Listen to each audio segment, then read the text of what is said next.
তো বাইরে যে রোদ দেখেন, মানে চকচক করতেছে রোদে, আর গরমে তো কি বলবো, অতিষ্ঠ হয়ে গেছি। আর এদিক দিয়ে মেয়েরা তো ওই যে শশা ভর্তা করে খাচ্ছে, তারা নিজেরাই শশা ভর্তা করে খাচ্ছে। আসসালামু আলাইকুম সবাইকে, কেমন আছেন সবাই? আশা করি তো ভালো আছেন।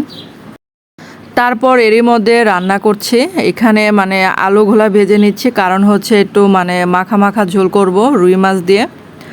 আর মাছ কিন্তু আর ভাজতেছে, আরও দিব এটার সাথে। এই যে মাছগুলো, এইগুলা দিয়ে মানে রান্না করব। আর এই রান্নাটা এত মজার হয়েছিল, মানে পটলও ভেজে নিয়েছিলাম এটাতে।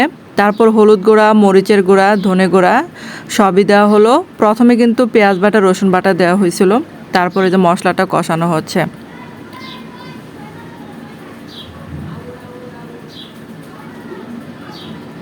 তারপর এদিক দিয়ে আবার এই যে পাট শাকগুলো ভাজি করব। পাট শাকগুলো সিদ্ধ করে পানি ঝরিয়ে নিয়েছি।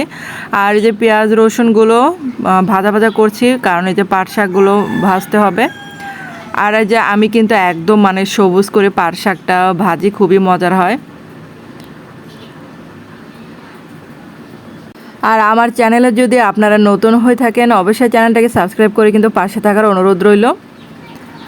আর ফেসবুকে যদি ভিডিওটা দেখে থাকেন, অবশ্যই কিন্তু পেজটাকে ভিজিট করবেন এবং লাইক কমেন্ট শেয়ার করে দেবেন। তো এই যে পাট শাকগুলো ভাজি করে নিয়েছে, আর যেরকম সবুজ সবুজ করে ভাজি করেছে।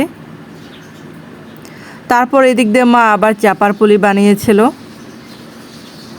তো মায়ের হাতের এই চাপার পুলিটা অসাধারণ লাগে, অনেক পছন্দ করে এই চাপার পুলিটা। আর এটা গরম গরম ভাতের সাথে খেতে দারুণ লাগে। তো চাপার পুলিগুলো ভাজা হয়ে গেছে।